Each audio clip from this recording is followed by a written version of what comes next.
Hello students, আজ আমরা দুটো বিষয় নিয়ে আলোচনা করব। এক হচ্ছে ফাংশনাল গ্রুপ বা বলা হয় কার্যকরীমূলক, আর সেকেন্ড একটা টপিক আছে, সেটা হচ্ছে হোমোলগাস সিরিজ বা সমগণীয় শ্রেণী। তো শুরু করা যাক ফাংশনাল গ্রুপ দিয়ে।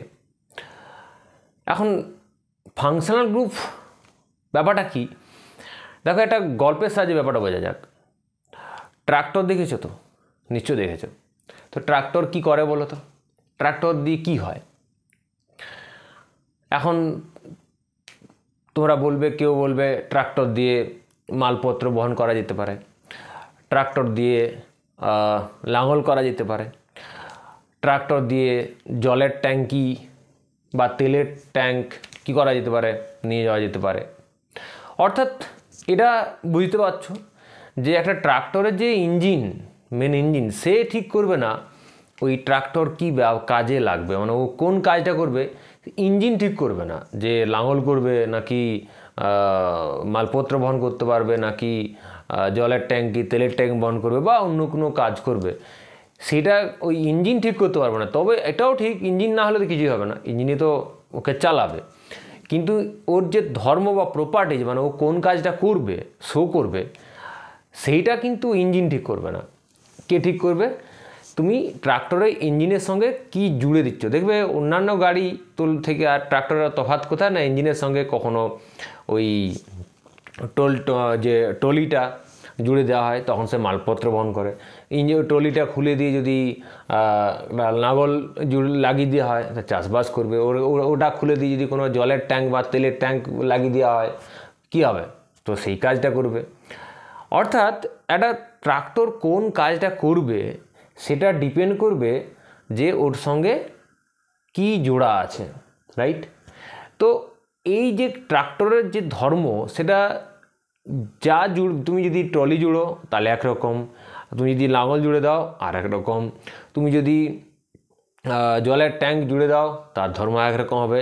ট্রাক্টরটা ফিক্সড, ইঞ্জিনটা ফিক্সড, কিন্তু তার ধর্মটা বা কাজটা, প্রপার্টিটা চেঞ্জ হয়ে যাচ্ছে। তো এই ধর্মটা কে চেঞ্জ করছে না, তুমি ট্রাক্টরের ইঞ্জিনের সঙ্গে যেগুলোকে জুড়ছো, এইগুলোকে বলা হয় ফাংশনাল গ্রুপ বা কার্যকরীমূলক, যারা কি করে ওর প্রপার্টিটাকে মানে প্রপার্টিটাকে ঠিক করে যে কী ধরনের কাজ করবে। সিমিলারলি আমি কয়েকটা জৈব যৌগকে এখানে লিখছি আগে, তারপরে ব্যাপারটাতে আসছি। ধরো আমি লিখলাম CH3OH, আবার লিখলাম CH3CHO, আবার লিখলাম CH3NO2 কি, আবার লিখলাম CH3COOH, আবার লিখতে পারো তুমি CH3NH2, আর অনেক যৌগ আছে তুমি লিখতে পারো। দেখো প্রত্যেকটা যৌগতে কি আছে, এই CH3 হচ্ছে ফিক্সড, এটা ফিক্সড। যেমন ধরো ট্রাক্টরের যে ইঞ্জিন, সে ফিক্সড, ওই ইঞ্জিনের সঙ্গে তো সব জোড়া হবে, ইঞ্জিন ছাড়া তো আর কাজ হবে না। কিন্তু ট্রাক্টরটা কোন ধরনের কাজ করবে সেটা ইঞ্জিন ঠিক করবে না, রাইট? তাহলে এখানে সেরকম, এখানে দেখা যাচ্ছে যে এখানে দেখো এই যে ইঞ্জিন, এই CH3, দেখো এখানেও এইটাও CH3, এটা সবাই হচ্ছে ইঞ্জিনটা ফিক্সড। আমরা কি জুড়ছি, কখনো ইঞ্জিনের সঙ্গে OH, কোনো সময় CHO, কোনো সময় NO2, কখনো COOH, কখনো NH2, আরও অন্য কিছু আরও জোড়া যেতে পারে। তো কি হবে তখন, এর যে দেখা যাচ্ছে এদের প্রত্যেকটার প্রপার্টিজ আলাদা, কারো রাসায়নিক ধর্ম একই নয়। রাসায়নিক ধর্ম, ভৌত ধর্ম প্রত্যেকের একদম কমপ্লিটলি ডিফারেন্ট, কোনো মিল নেই।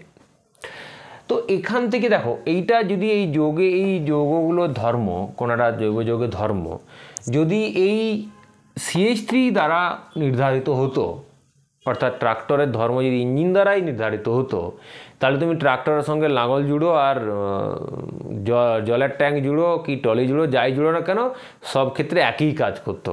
এটা তো হবে না।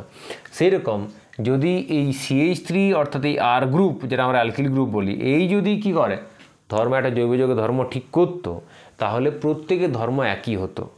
কিন্তু দেখা যাচ্ছে যে প্রত্যেকের ধর্ম আলাদা। তাহলে নিশ্চয়ই বুঝতে পারছো এই ধর্ম কন্ট্রোল কে করছে না, এরা করছে, এদের সঙ্গে যারা জুড়ে আছে। কারণ এগুলো তো সবাই একই, যদি ধর্ম এদের দ্বারা কন্ট্রোল হতো তাহলে প্রত্যেকের মধ্যেই CH3 আছে, তাহলে সবার ধর্ম একই হতো। কিন্তু সবার ধর্ম আলাদা, তার মানে এই ধর্ম, এটা যে এই জৈব যৌগগুলোর ধর্ম, এর সঙ্গে এই CH3 গ্রুপের সঙ্গে যারা জুড়ে আছে তাদের উপর ডিপেন্ড করে।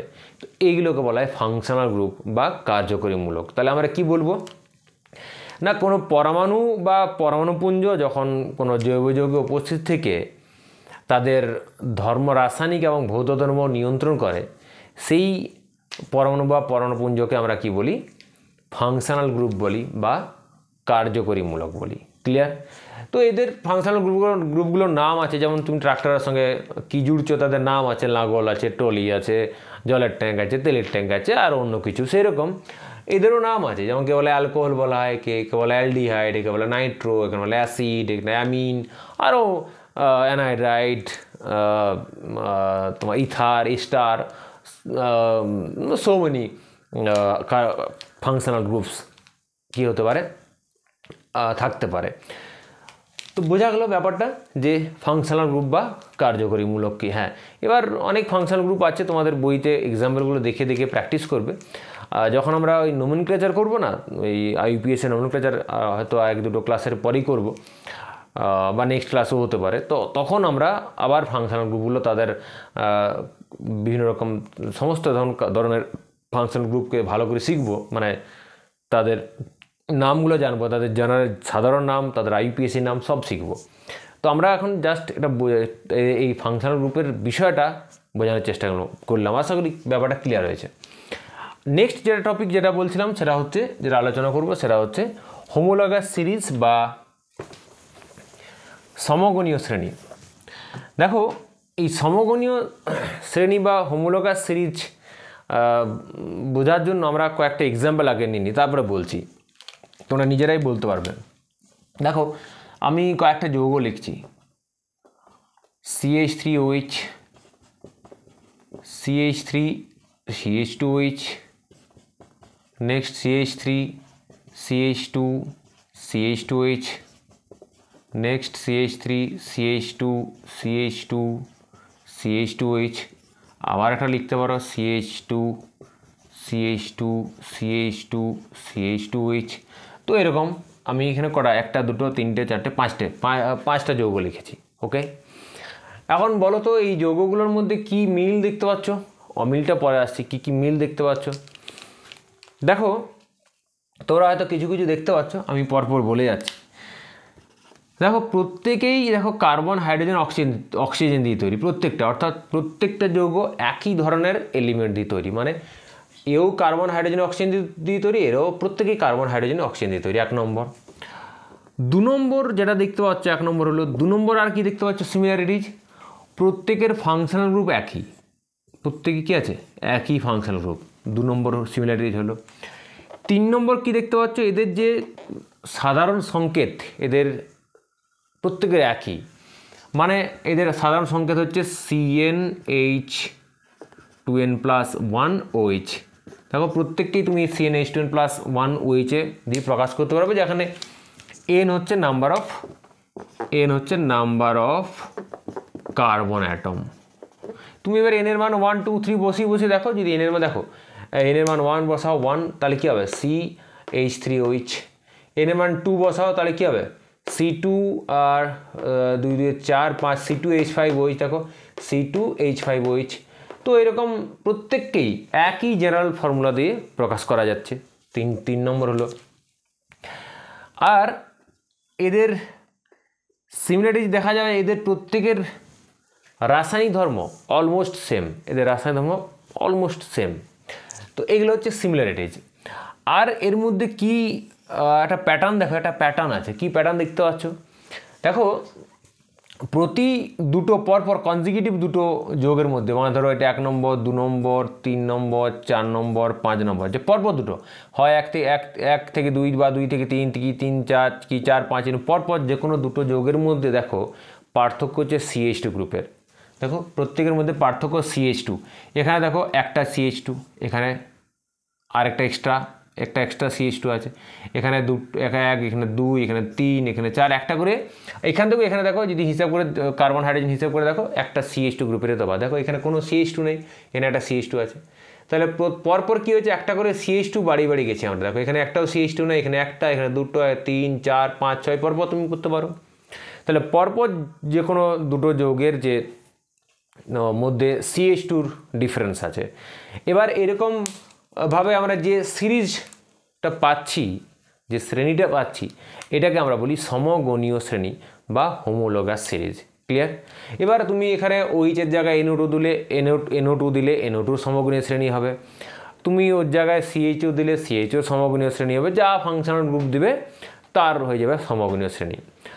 এবার সমগণীয় শ্রেণীর যে ক্যারেক্টারিস্টিক্স বা বৈশিষ্ট্য কি, যেগুলো বলে গেলাম আগে এই যে পয়েন্ট দিয়ে, এগুলি হচ্ছে এর বৈশিষ্ট্য।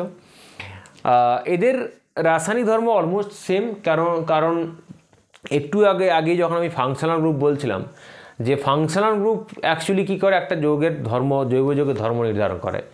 এখন দেখো এই প্রত্যেকটা যৌগের ফাংশনাল গ্রুপ তো সবার একই, তো ফাংশনাল গ্রুপ যদি একই হয় তাদের রাসায়নিক ধর্ম কী হবে? একই হবে। হ্যাঁ, কিছু ডিফারেন্স থাকবেই, এমন নয় যে এক্স্যাক্ট সমস্ত কী বলবো প্রপার্টিজ সেম হবে, কিছু ডিফারেন্স থাকবে, কিন্তু most of the chemical properties কী হবে আর সেম হবে এদের, যেহেতু একই ফাংশনাল গ্রুপ আছে। কিন্তু এদের ফিজিক্যাল প্রপার্টিজ পুরো আলাদা, কারণ ভৌত ধর্ম ফাংশনাল গ্রুপের উপর ডিপেন্ড করে না, শুধুমাত্র ভৌত ধর্ম শুধুমাত্র ফাংশনাল গ্রুপের উপর ডিপেন্ড করে না, ভৌত ধর্ম অনেক বিষয়ের উপর ডিপেন্ড করে, মূলত ডিপেন্ড করে তাদের মলিকুলার ওয়েটের ওপর, মানে তাদের ধরো গলনাঙ্ক, স্ফুটনাঙ্ক, মেল্টিং, মানে তাদের ধরো সলিবিলিটি, আরও অন্যান্য যে বিষয়গুলো আছে যেটা আমরা কী বলবো ভৌত ধর্ম বলে চিনি, সেইগুলো কিন্তু চেঞ্জ হবে। তাদের যত দেখো উপর থেকে 1 থেকে 5-এর দিকে যাচ্ছি, মলিকুলার ওয়েট বাড়ছে, মলিকুলার ওয়েট বাড়লে তার গলনাঙ্ক বাড়বে, স্ফুটনাঙ্ক বাড়বে, অনেক কিছুই চেঞ্জ হবে, তাই না? তো তাদের ভৌত ধর্ম অনেকটা কী হবে? আলাদা হবে। তো এই হচ্ছে সমগণীয় শ্রেণী ব্যাপার। আশা করি এই ফাংশনাল গ্রুপ আর হোমোলোগাস সিরিজ বা সমগণীয় শ্রেণী ব্যাপারটা বোঝা গেল। তো নেক্সট ক্লাসে আমরা অ্যাকচুয়াল আমাদের মূল জায়গাতে আসবো। এতদিন ধরে যেগুলো আলোচনা করছিলাম, যে ইন্ট্রোডাকশন, অর্গানিক কেমিস্ট্রি বিষয়টা আগে তো জানতে হবে, মানে এর যে গোড়াটা জানতে হবে। মানে ধরো তুমি একটা বাইক চালাচ্ছ কি সাইকেল চালাবে, তোমাকে তো আগে তোর সমস্ত ফাংশনগুলো জানতে হবে, বা ওর যে পার্টসগুলো আগে তো জানতে হবে, কার কী কাজ না কাজ জানতে হবে। তো সেইগুলো আমাদের এই ফান্ডামেন্টাল বা ভিত্তিটা এখানে তৈরি হবে। এরপর আমরা নেক্সট আস্তে আস্তে করে ডিপে ঢুকবো। নেক্সট ক্লাসেই আমরা আলোচনা শুরু করব IUPAC নমেনক্লেচার। ওকে, তো দেখা হচ্ছে নেক্সট ক্লাসে।